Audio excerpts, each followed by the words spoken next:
So here's the thing. I love animation, and if you watch my channel, I'm guessing you probably like it as well. So today I'm finally gonna breach the gap and talk about anime. That's right. All of you confused about Nagisa and Psyche K in my banner, well, Assassination Classroom and The Disastrous Life of Psyche K are two of my favorite anime. But that's for another time. Today, let's talk about the acclaimed anime film Your Name, and how its opening is quite similar to that of Phineas and Ferb the movie, Across the Second Dimension. What better way to dive into anime than to tie it to the franchise this channel was built on, right?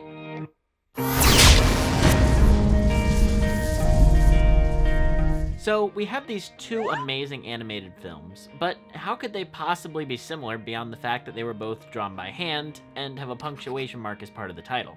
Well, they both open in very similar ways to different effects. Each film's opening scene begins with an out-of-context scene from later in the film that directly foreshadows the events that will transpire. Then, both movies transition to a unique musical number that encapsulates the tone of the film and sets up primary conflicts and themes addressed later in the story. Let's dive into Across the Second Dimension first and take a look at how this works. Across the Second Dimension opens by cutting together the start of the poke the goosum with a stick scene featured later in the film very differently, removing specific details that provide context to the scene. Details, I might add, that are featured later in the film. This instantly creates high tension and asks the age-old question, how do we get here? Which Phineas even ponders himself. I guess that's life, huh? 1 minute you're having the best day ever, the next you're being fed to a monster the size of a 2-car garage. It's a classic movie trope. In addition, a whole lot of story elements are brought into question with this scene, presuming you haven't seen any of the movie's marketing. Why is there lava? Why are there robots? Wait, Phineas and Ferb have met Doofenshmirtz? What the heck is this monster? For non-fans of the show, the Goosum makes no sense at all. And even for fans, it was only a brief joke in one episode prior to the movie. My father came home with a brand new Spitzenhound puppy that he won in a game of Poke the Goosum with a stick. By causing you to ask these questions, Across the Second Dimension instantly engages you into wanting to know more about the situation, given how extreme and game-changing this all is compared to a regular episode of Phineas and Ferb. This scene preview also pays off as a joke later in the film, when you actually, well, see the scene in context. I'll be honest, Ferb. I'm having a hard time putting a positive spin on this. Blah, blah, blah, 2-car garage, etc., etc. Yeah, well, welcome to my life. Whoa, deja vu-ish. And that wouldn't work unless you saw the scene at the beginning. Finally, the opening scene provides a perfect contrast to the following opening musical number. But before we get into that, let's switch over to Your Name's opening scene. Your Name opens on an extremely long shot of a comet falling towards the remote city of Itomori. Plain and simple. No impending threat there or anything. Not only does this shot establish one of the largest visual motifs of the film, the comet itself, but it also foreshadows the future in which Itomori is destroyed by a meteor later in the film. It's also the primary conflict that drives the third act and is the theme of the opening dialogue that follows. The day a star fell. It was almost like seeing something out of a dream. In addition, the opening shows a few shots from the closing montage of the movie, and shots that set up the connection between the two main characters, Taki and Mitsuha. This wouldn't be possible without the constant time jumps during the film's opening, and it works to establish the tone and feel of Your Name before the audience really gets into the story. In addition, the ages and hairstyles of the characters change in the opening, a small detail to clue you into the time jumps if you weren't already. And finally, it closes on 2 shots of Taki and Mitsuha witnessing the falling of the comet from different places, with rising music that perfectly leads into the title card. Nothing more or less than a breathtaking view. If only our voices speak at night. Now let's hop back to the second dimension. Nope, not that one, the other one. Right, so here's how Across the Second Dimension uses the same concept for its title card. There's a music rise at the end of the initial opening scene, This morning. a hard cut to black, then a fade in on the iconic Flynn Fletcher house. The sun is shining, the tone is drastically different, and the title card is similarly very simple and quite pleasing to look at. Then we get a joke about the movie's title, set to the beat of the music. It's not surprising that 2D versus 3D then becomes something of a running joke in the movie. you got your 3D glasses, cause I'm coming at ya! The musical number here is used to establish the primary force behind the movie's story, the relationship between Phineas and Ferb and their beloved pet, Perry the Platypus. They love him absolutely unconditionally, despite having no idea about his secret life. For them, everything is better with Perry. And to boot, the song is sung as if it's from the perspective of Phineas and Ferb, reflecting on their relationship. And it's really catchy, and the lyrics are super on the nose. It's wonderful. It's a Phineas and Ferb song. I mean, it's a Phineas and Ferb song. This all comes into play when Phineas and Ferb discover Perry's secret identity towards the start of the film and feel completely betrayed, struggling through what exactly it means for their relationship throughout the movie. But when the movie reaches its end and Phineas and Ferb are told that Perry has to leave because they know his secret, they make the choice to sacrifice their memories of knowing him as Agent P to keep him as their pet.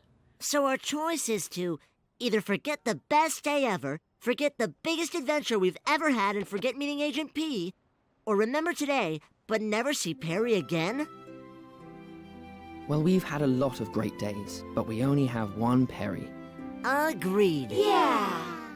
Basically, this song is the crux of the emotional arc for our main characters in the film, which is a pretty important part for the opening of the movie to play. Oh, and it finally answers the question, how does Phineas put on a t-shirt with his triangle head? That's how.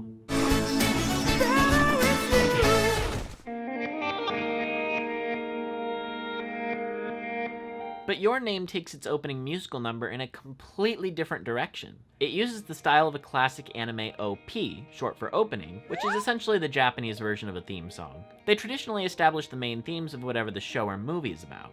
Most anime have them, unless you're The Disastrous Life of Psyche K Reawakened on Netflix. Right. I'll talk Psyche K another time.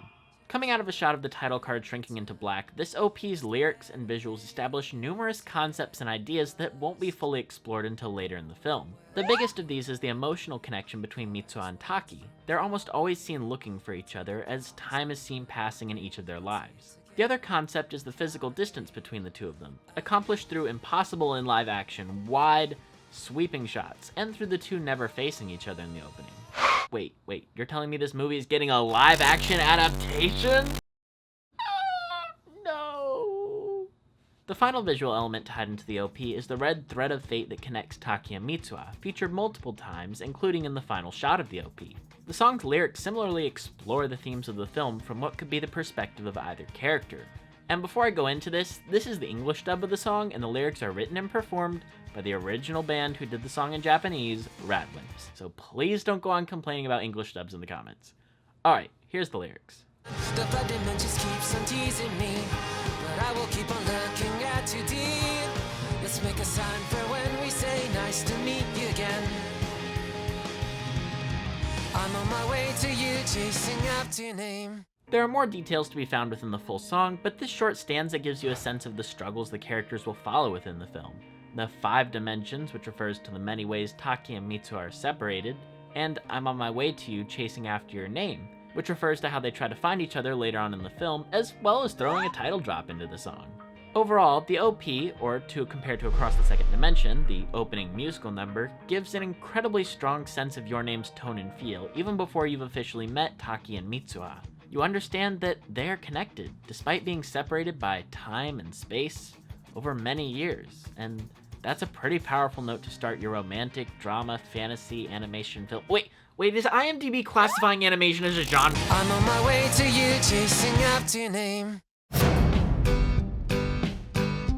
It's been said many times before, but I think James Cutting puts it best in his paper on narrative theory. My guess is that filmmakers introduced overlaid credits knowing that early shots of a film were already necessarily slow, and that placing credits over them solved the dual problem of familiarizing viewers with the locale and tenor of the story, while also satisfying the need of putting the names of the major stakeholders up front. Oh yeah, I forgot to mention, both openings feature opening credits during their musical numbers too. Wonder how I missed that. So at this point, I think it's rather easy to see both of these movies use the same structure at the beginning. An opening scene featuring a time jump, and an opening credits musical number, in very different ways. Mellis Inseer gives some good insight into opening titles in films. While a successful opening credit sequence can improve the viewing experience of a film, a substandard one can ruin that experience, since the opening credit sequence establishes someone's first impression of the film. And here, both films leave an excellent first impression.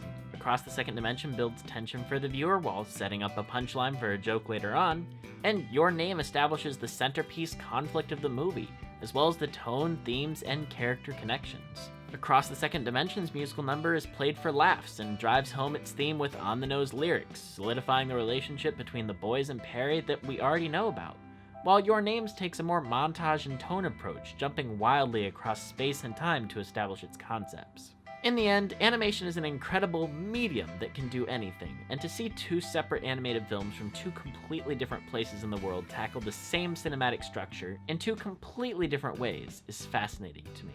There's a lot to learn from this, so be sure to let me know what stuck out the most to you in the comments, Dimension Hoppers. And are there any other similarities between Your Name and Across the Second Dimension that I missed? If you enjoyed this video, please be sure to like and subscribe, and I'll see you back in Dimension 1. So, longtime viewers of my channel may know this, but this is actually a remake of a video that I had done for the channel that also I did as a school project about 2 years ago now. And it's one of those videos that I looked back on it and I was like, if I had made that better, it could do really well. And so I remade it. So feel free to check out the original and see the editing style. And also, check out Musical Without a Cool Acronym at youtube.com/MWCAmusical. I'm in it. I did some visual design work for it. It's fantastic. If you love Phineas and Ferb, you will love it. Alright guys, have a great week. Bye.